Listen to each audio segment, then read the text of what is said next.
میرے بھائیو، اللہ کا خوف بقدر معرفت انسان کو حاصل ہوتی ہے۔ یعنی جس شخص کو اللہ تعالیٰ کی جتنی معرفت زیادہ ہوگی اتنا ہی اس کو اللہ تعالیٰ کا خوف زیادہ ہوگا۔ جتنا نادان ہوگا اتنا ہی خوف کم ہوگا۔ دیکھیے، ایک چھوٹا سا بچہ ہے جو ابھی نادان ہے، اس کے سامنے بادشاہ آ جائے یا وزیر آ جائے یا شیر آ جائے تو اس کو کوئی خوف نہیں ہوتا۔ لیکن جو شخص بادشاہ کا مرتبہ جانتا ہے، بادشاہ کا عہدہ جانتا ہے، بادشاہ کی شخصیت سے واقف ہے، وہ بادشاہ کے پاس جاتے ہوئے تھراتا ہے اور کانپتا ہے۔ حضرات صحابہ کرام رضوان اللہ تعالی علیہم اجمعین کو اللہ تبارک و تعالی کی معرفت انبیاء کے بعد سب سے زیادہ تھی، اس لیے ان کے اندر اللہ کا خوف بھی زیادہ تھا۔ حضرت حنظلہ رضی اللہ تعالی عنہ کا واقعہ ہے کہ ایک مرتبہ پریشان اور ڈرتے ہوئے، کانپتے ہوئے حضور اقدس صلی اللہ علیہ وسلم کے خدمت میں حاضر ہوئے اور عرض کیا، نافق حنظلہ یا رسول اللہ، اے اللہ کے رسول، حنظلہ تو منافق ہو گیا ہے۔ حضور اقدس صلی اللہ علیہ وسلم نے پوچھا کہ کیسے منافق ہو گئے؟ حضرت حنظلہ رضی اللہ تعالی عنہ نے عرض کیا کہ یا رسول اللہ، جب آپ کی مجلس میں بیٹھتے ہیں اور جنت اور دوزخ کا ذکر سنتے ہیں اور آخرت کا ذکر سنتے ہیں تو اس کے نتیجے میں دل میں رقت اور گداز پیدا ہوتا ہے اور دنیا سے اعراض پیدا ہو جاتا ہے اور آخرت کی فکر پیدا ہو جاتی ہے۔ لیکن جب ہم گھر جاتے ہیں، بیوی بچوں سے ملتے ہیں، کاروبار میں زندگی لگا دیتے ہیں تو دل کی وہ کیفیت باقی نہیں رہتی، بلکہ دنیا کی محبت ہمارے دلوں پر چھا جاتی ہے۔ لہذا یہاں آ کر ایک اور حالت اور باہر جا کر دوسری حالت ہو جاتی ہے۔ یہ تو منافق ہونے کی علامت ہے۔ جواب میں حضور اقدس صلی اللہ علیہ وسلم نے ارشاد فرمایا، یا حنظلہ ساعتن و ساعتن، اے حنظلہ گھبرانے کی کوئی ضرورت نہیں ہے، یہ تو وقت کی بات ہوتی ہے۔ کسی وقت دل میں رقت زیادہ ہو گئی اور کسی وقت میں کم ہو گئی۔ اللہ تعالیٰ کے یہاں اس پر مدار نہیں بلکہ اثر مدار اعمال پر ہے کہ انسان کا کوئی عمل شریعت کے خلاف نہ۔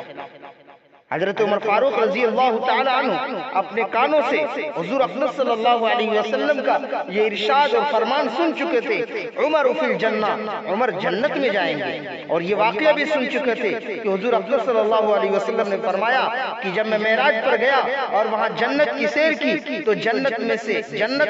میں نے ایک بہت شاندار محل دیکھا اور اس محل کے کنارے خاتون بیٹھی وضو کر رہی تھی۔ میں نے پوچھا یہ محل کس کا ہے؟ مجھے بتایا گیا کہ یہ عمر کا محل ہے۔ وہ محل اتنا شاندار تھا کہ میرا دل چاہا کہ اندر جا کر اس محل کو دیکھوں،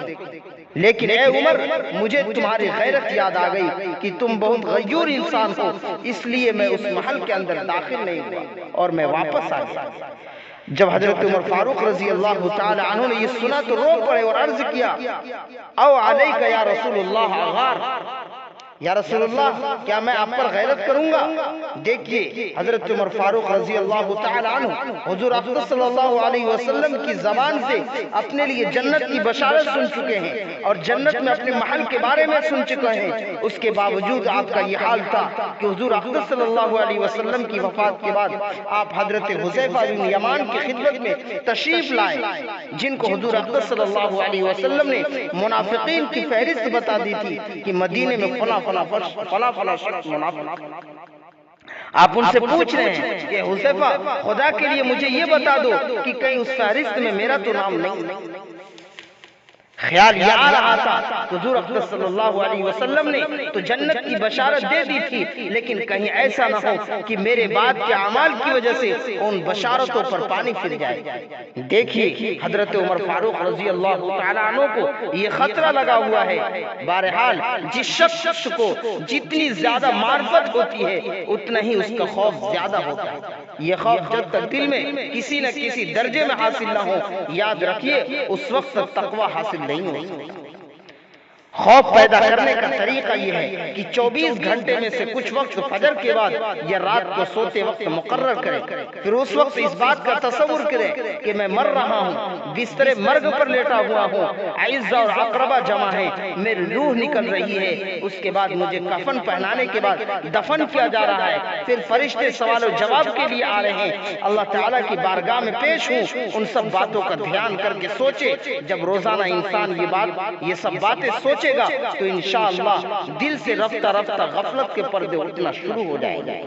ہم پر غفلت اس لیے چھائی ہوئی ہے کہ ہم اور آپ موت سے بالکل غافل ہو چکے ہیں، اپنے ہاتھوں سے اپنے پیاروں کو مٹی دے کر آتے ہیں، اپنے کاندھوں پر جنازہ اٹھاتے ہیں اور اپنی آنکھوں سے دیکھتے ہیں کہ فلاں آدمی بیٹھے بیٹھے دنیا سے رخصت ہو گیا، اور اپنی آنکھوں سے دیکھتے ہیں کہ جس دنیا کو جمع کرنے اور اس کو حاصل کرنے کے لیے صبح و شام